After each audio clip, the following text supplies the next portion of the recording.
En la lectura del testamento, mi tío declaró orgullosamente, los 6 apartamentos de Miami Beach van para mi hijo. Ella no recibe nada. Todos aplaudieron. Yo solo miré al abogado, ¿de verdad no lo sabe? ¿Oh sí? El abogado se quedó atónito. En la lectura del testamento en nuestra soleada mansión de Coral Gables, mi tío Gerardo, el hombre que me acogió por caridad después de la muerte de mis padres, se paró al frente de la mesa de caoba y declaró con orgullo, los 6 condominios de Miami Beach van para mi hijo. Ella no recibe nada. La sala explotó. Las copas de cristal caras tintinearon. Y 30 parientes vitorearon como si Julián acabara de ganar el Super Bowl. Mi hermano mayor se quedó allí absorbiendo los aplausos como si fueran luz del sol mientras su prometida, Blanca, le susurraba que se lo merecía. Yo no aplaudí. No parpadeé. Solo miré al abogado familiar, el señor Humberto, y pregunté, ¿de verdad no lo sabe, verdad?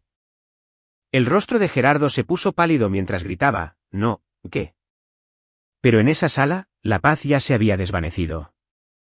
El silencio que siguió al grito de Gerardo fue más pesado que la humedad de Miami presionando contra las puertas francesas. El señor Humberto ajustó sus lentes bifocales, mirando entre nosotros como si intentara resolver un rompecabezas al que le faltaban la mitad de las piezas.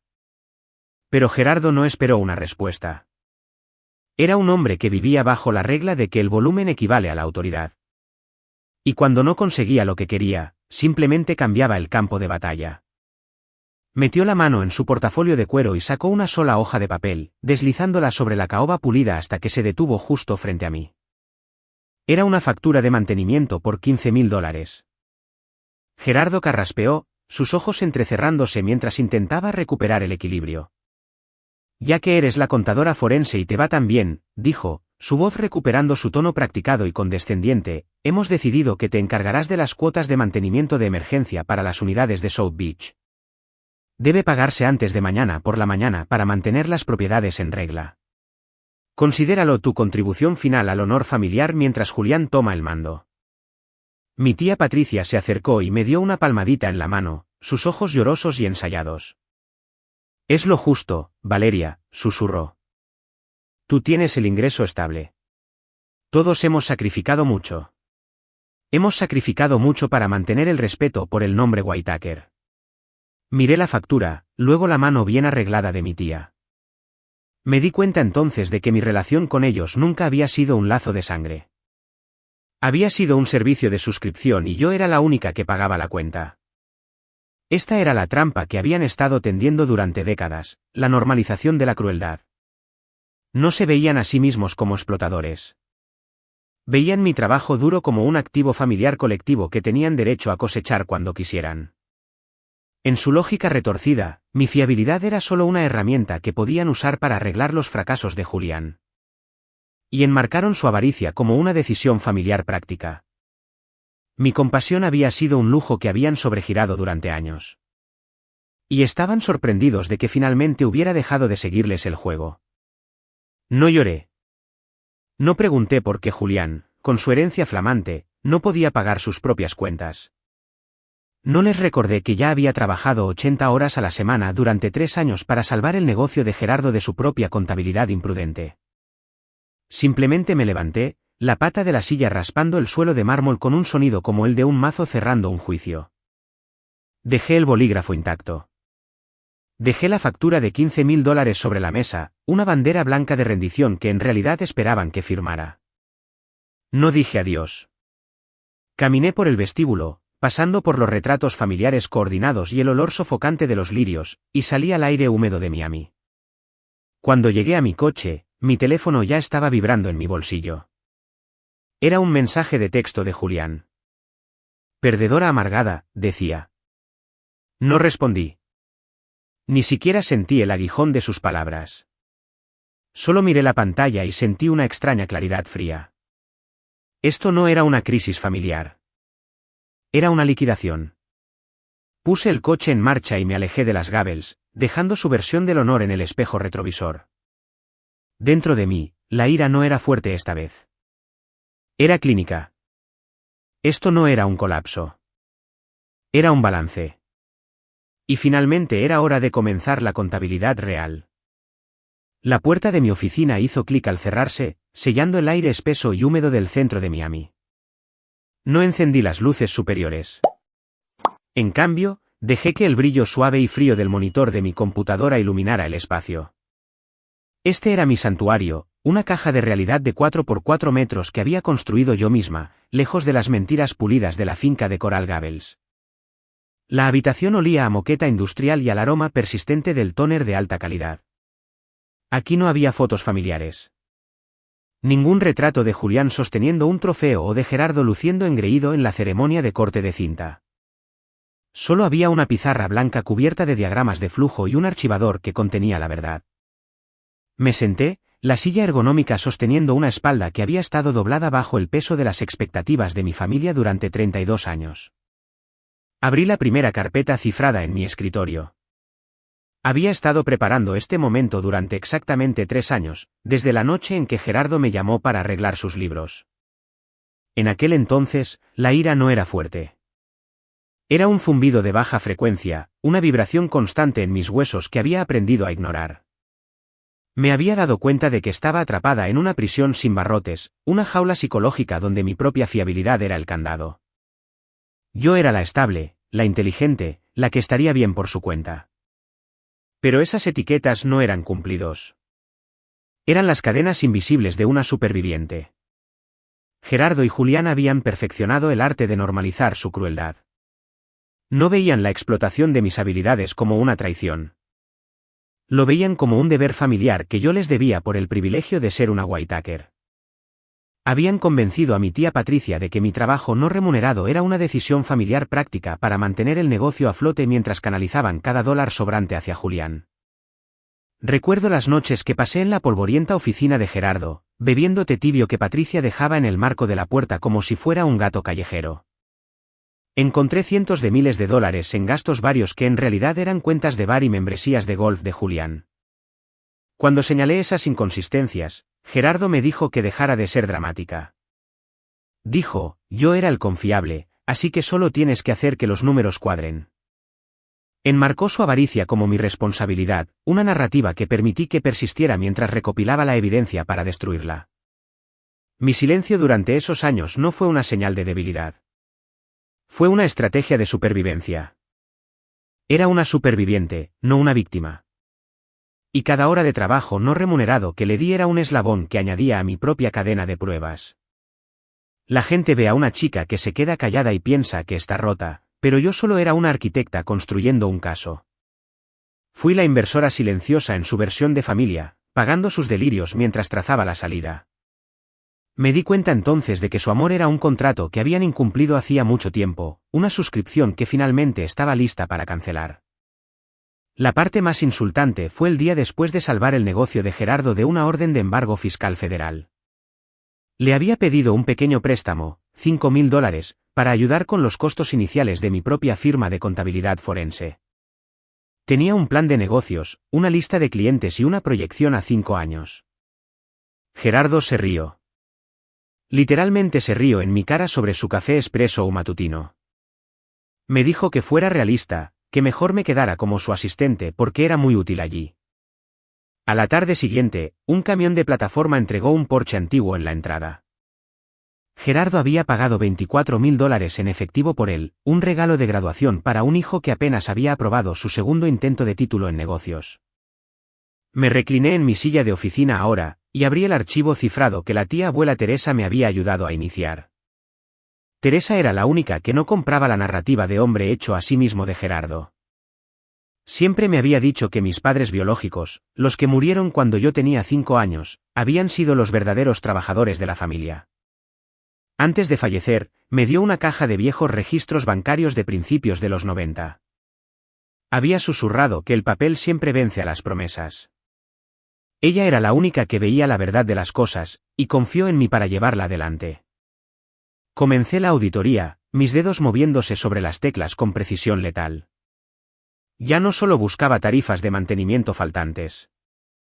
Estaba buscando el fantasma de un pago de $1,200,000. Estaba investigando el historial de compra de los 6 condominios de las Gables que Julián pensaba que acababa de heredar. Sabía que la verdad estaba oculta bajo capas de empresas fantasma y transferencias offshore. Esto no era un colapso.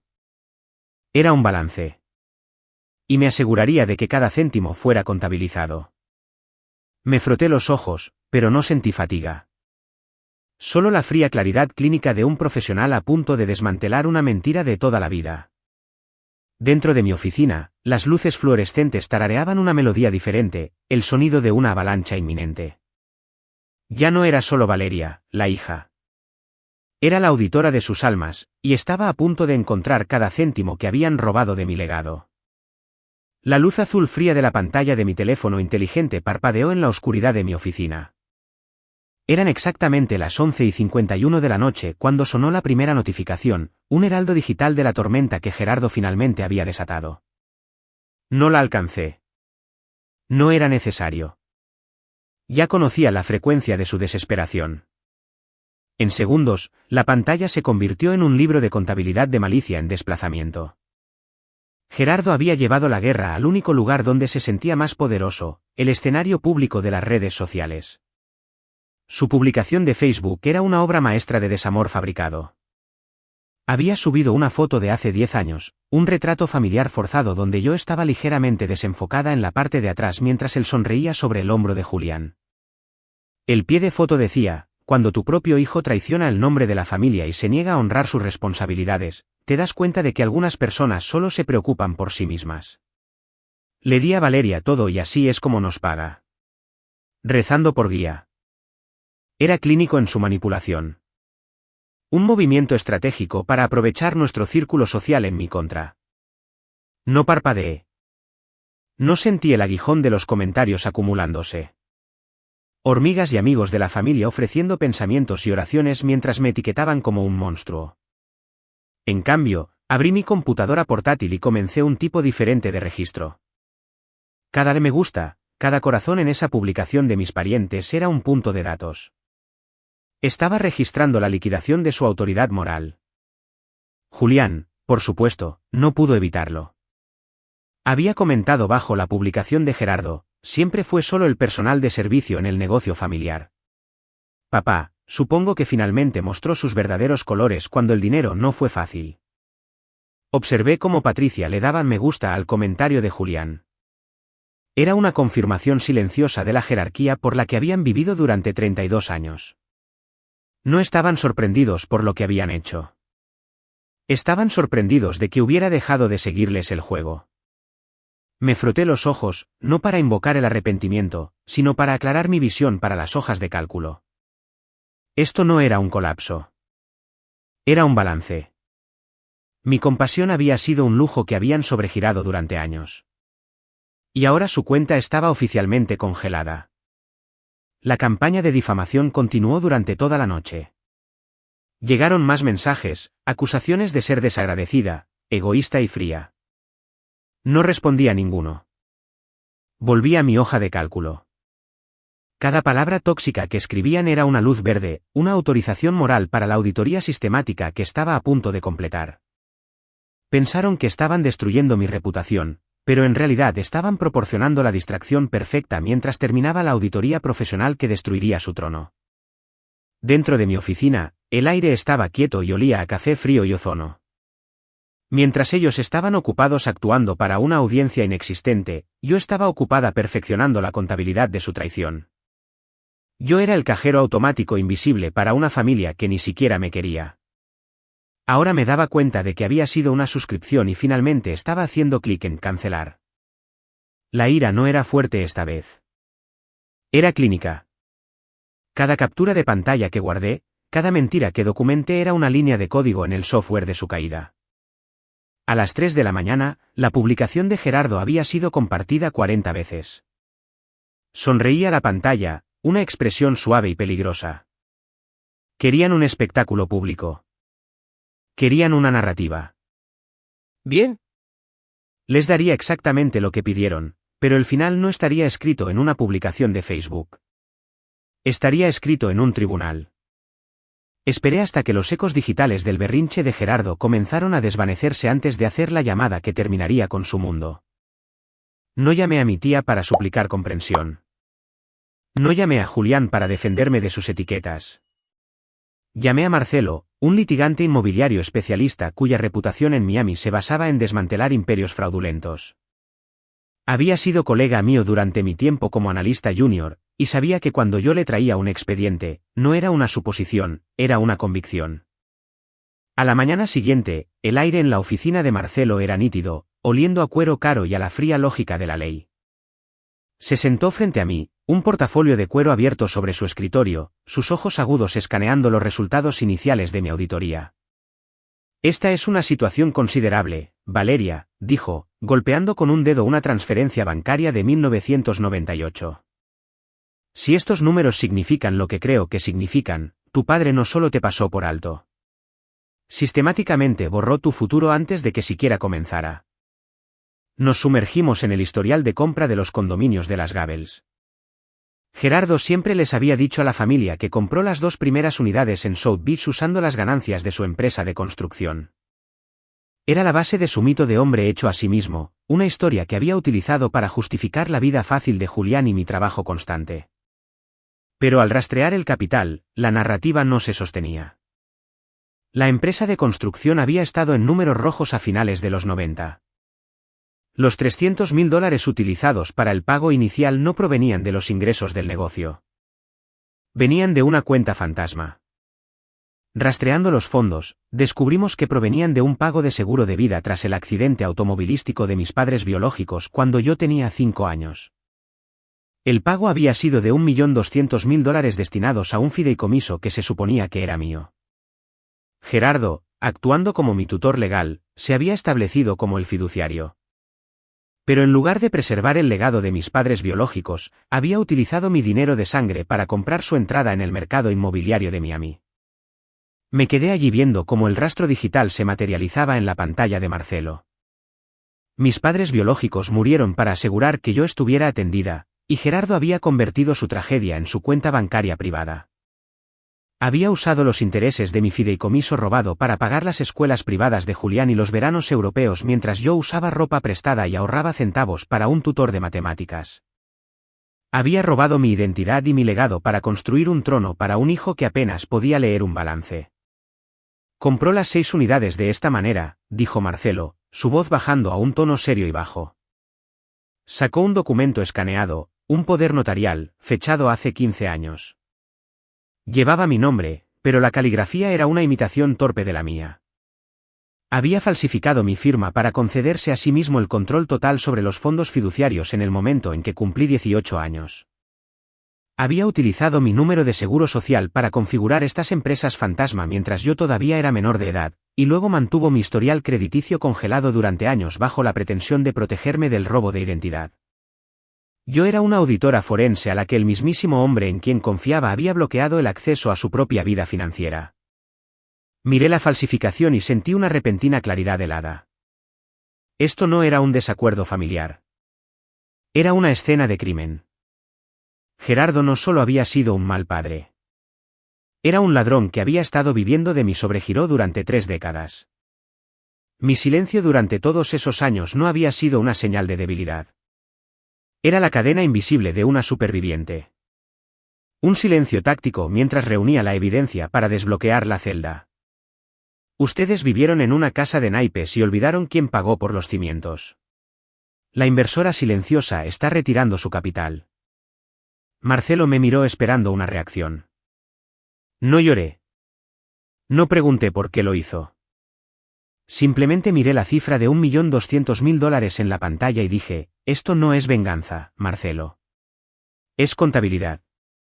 Dentro de la oficina, el sol seguía golpeando los edificios de vidrio del centro de Miami. Pero para los Whitaker, las luces estaban a punto de apagarse. Ya no estábamos hablando de cuotas de mantenimiento o de hijas desagradecidas. Estábamos hablando de robo de identidad, falsificación y una década de fraude. Yo era la arquitecta de su caída, y estaba a punto de entregar la factura final.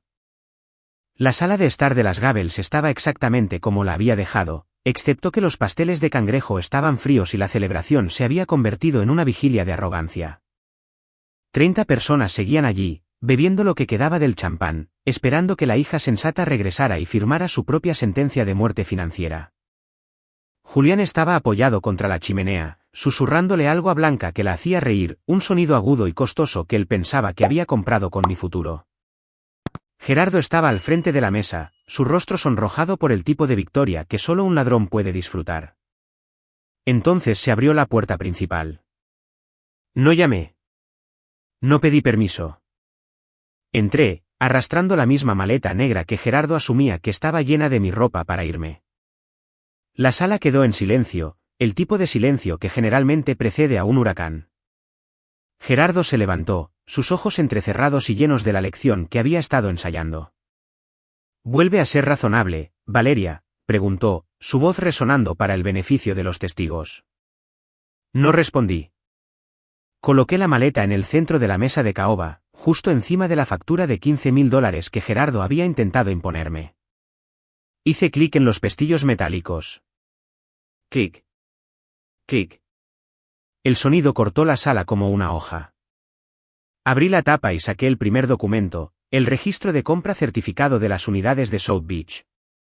Le dijiste a la familia que construiste este imperio con trabajo duro, Gerardo, dije, mi voz firme y clínica.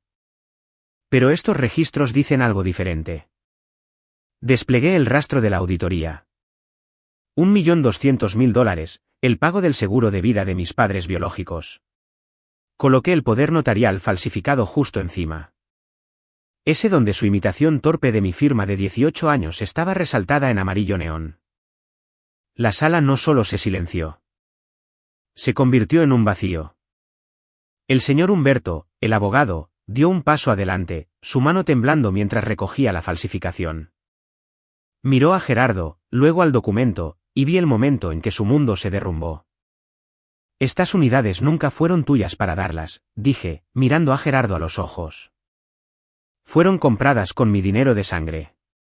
Ya presenté un lispendens en cada unidad, congelando tu capacidad de vender o mover un centavo. Gerardo, puedes firmar estas escrituras de renuncia ahora mismo para saldar tu deuda conmigo o mi abogado envía un informe penal digital a la Fiscalía Estatal. La evidencia de falsificación es innegable. Tienes 60 segundos para decidir. La propiedad o una acusación federal. El cambio de poder fue absoluto. Gerardo retrocedió tambaleándose, su rostro se puso de un tono púrpura que coincidía con el vino robado en su copa. Julián se abalanzó sobre los papeles, gritando que era un error, que yo estaba mintiendo. Pero el señor Humberto levantó una mano. Legalmente, Gerardo, si estos documentos forenses son auténticos, todo este plan patrimonial es nulo, y te enfrentas a una grave responsabilidad federal. No puedo y no ejecutaré esta distribución. Necesitamos congelar todos los activos de inmediato, a la espera de una investigación completa. Blanca miró a Julián, su mano cayendo de su brazo como si él se hubiera vuelto repentinamente contagioso. Salió de la sala sin decir una palabra, dejando que su champán se derramara sobre la alfombra persa. La casa de naipes financiera de Julián colapsó antes de que se pusiera el sol. Sin los condominios para apuntalar sus delirios, sus acreedores se movieron como buitres. Gerardo y Patricia se vieron obligados a vender la finca de las Gabels para pagar los $1.200.000 más 3 décadas de intereses. Se mudaron a un condominio de 2 habitaciones con vistas a un estacionamiento, un lugar donde el aire no olía a lirios, sino a las consecuencias que habían tratado de evitar. Pero yo no viví en esos condominios. No necesitaba su lujo. Convertí los ingresos de las unidades de South Beach en la Fundación Teresa. Nos enfocamos en ayudar a niños que han sufrido robo de identidad financiera a manos de sus propios tutores. No se trataba de venganza. Se trataba de asegurar que Gerardo finalmente cosechara exactamente lo que había sembrado. Fue justicia poética gestándose durante décadas. Convertí el legado de avaricia de Gerardo en un legado de construcción. Cada libro de contabilidad que equilibro ahora ayuda a otro niño a encontrar el suelo bajo sus pies. He llegado a darme cuenta de que tu valor no es un número que alguien más pueda decidir. Pasé 30 años pensando que era una carga porque esa era la historia que Gerardo necesitaba contar para mantener sus manos en mis bolsillos. Si te encuentras en una situación similar, recuerda esto. Las personas que te tratan como una ocurrencia tardía son generalmente las más aterrorizadas de tu claridad. Ser pasado por alto no es una debilidad. Es una ventaja táctica. Te da la libertad de construir tu propia fortaleza mientras ellos están demasiado ocupados actuando para una multitud que no existe. El papel siempre vence a las promesas, pero el carácter es lo único que no se puede robar.